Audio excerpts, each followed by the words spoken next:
Now we get into the power of influence. Give an example of a negative influence that you've seen or noticed in your life. Brooklyn.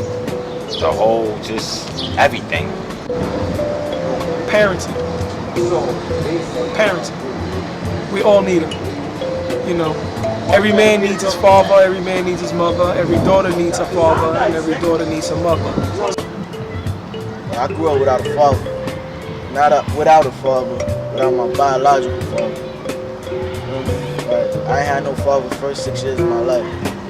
Like, that's a negative influence. Making me not want to be around, you know? I had bad times as a kid, like thinking why daddy left me. It's a lot of things. Not to bring up no names in particular persons, but this is my life in total. You know, I was raised in the heart. I was raised like Andy. And, you know what I mean, just hoping the sun come out. But my moms and my pops, to be honest, that's my negative and my positive influence, because it's just like it taught me, even though they did wrong, you know, and did right, they just taught me what not to do. And things, what they did wrong, I just corrected them. Born in a place called Fort Greene, Brooklyn. Growing up, it was hard. You know, growing up without a father, it was kind of hard also there. You know, being you know, the oldest of the family there, and then trying to you know, keep everybody together at the same token.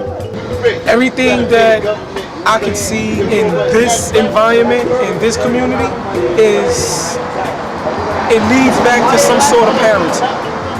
You know what I mean? Whether they had both parents in their lives or they didn't have no parents in their life. Because I know people on both sides of the spectrum, so, you know. Coney Island isn't the best neighborhood in the world, let's face it. You know, I mean, there's a lot of poverty around here, that's the bottom line. I was thinking environment is gangs. Understand? Gangs. Back then you had like, I mean, probably 100 different gangs there, and it's this whole violence movement on the records. Now it's like you got the younger cats now in the hood, in the streets, doing most of that because you know what, they're accustomed to that growing up to this kind of music. Because you got a whole lot of little kids that's scared, so they join gangs for protection.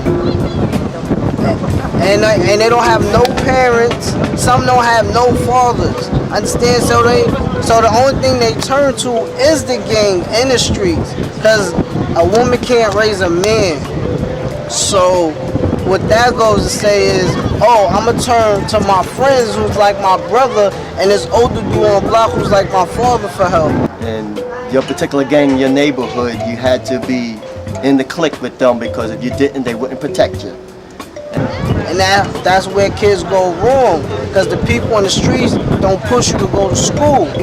They push you to get money, and that only leads to drugs, jail, and death. Understand? You graduated from jail to die. That's crazy. Understand? You should graduate from Harvard or something and become the president like the president did. With me, I wasn't too much into the gang thing, but I found myself, because of peer pressure, being in it, because if I didn't, they wouldn't protect me against the other gang members.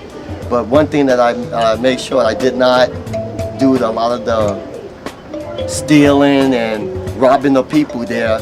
The people of the gang, they respected me for that because I was into school. So what they done is that they let me take care of all the money and all the goods that they stole. And it was very hard trying to keep that from my mother and everything like that. But it was a way to be out of the gang, but yet still part of the gang.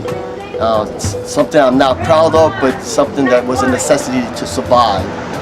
So you blaming music for violence? I'm not blaming not only music, not music in overall, but like you blaming what kind of music? Matter of fact, let me ask you.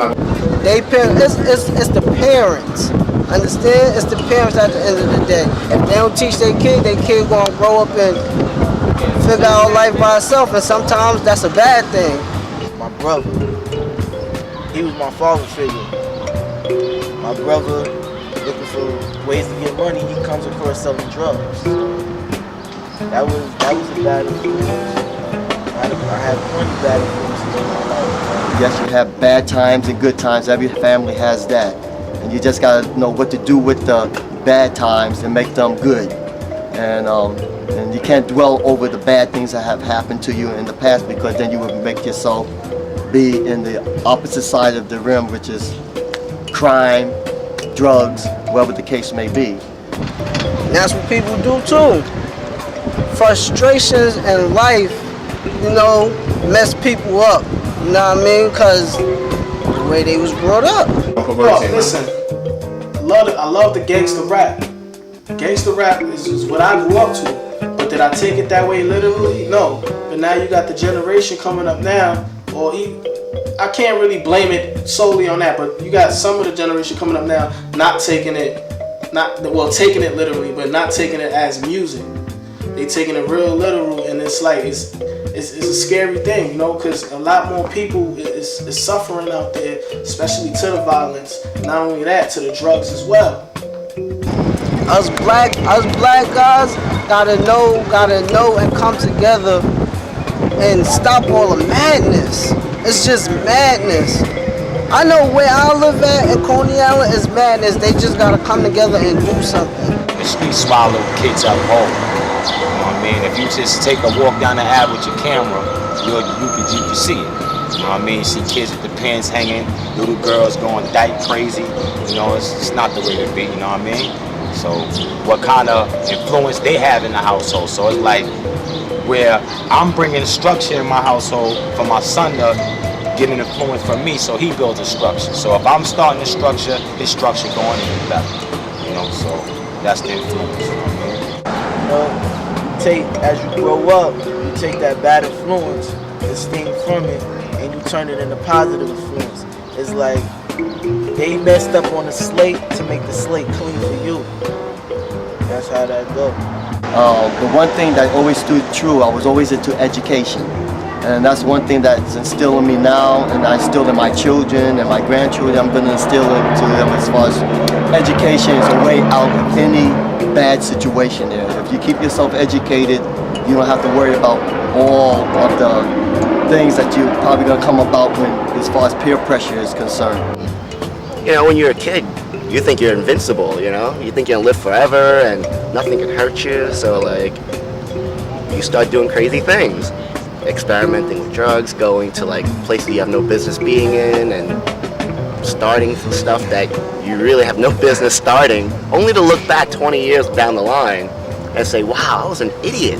Why would I go and do half the things, that I did as a kid? I got locked up when I was about 16, and they had a building in Brooklyn called 375 Atlantic Avenue. It's the Brooklyn House of Detention, where they take you to Rikers Island now, but I had to stay there, and that impacted upon my life, because when my mother came to visit me, I couldn't touch her, and that was the first time I was disconnected from my mother, and that had a very, very dramatic effect on me. And I said, if I get out of this, I am not going back to jail. My outlet to getting out of my environment was joining the service, and I joined the Marine Corps right after high school, so I could get out of my environment. And it was a blessing in disguise, because that's what made me what I am now.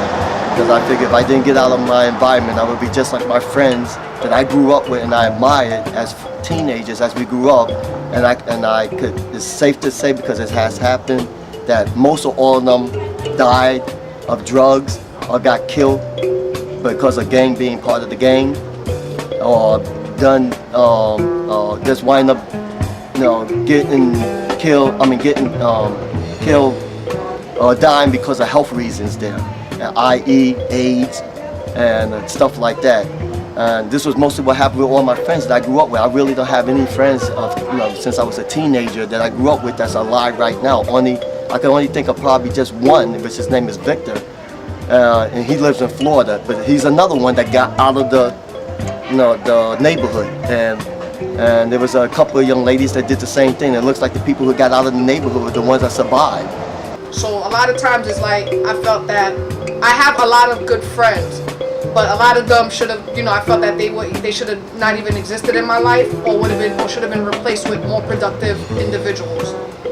Let's say I have 10 people I called my friends back in the day. out of those 10 friends, I should have known half of them wasn't no good. But I continued to hang out with them, and sometimes it gets you caught up. And, you know, that's some of the things that you need to change. That when your parents is telling you that, you know, certain people aren't good, you know, you need to stay out of trouble, you know, stay in, you know, focus in school and worry about school, and you too busy running around with a whole bunch of everybody. And then when you get older, half them people, you're not even cool with them no more. And then you realize where your life went.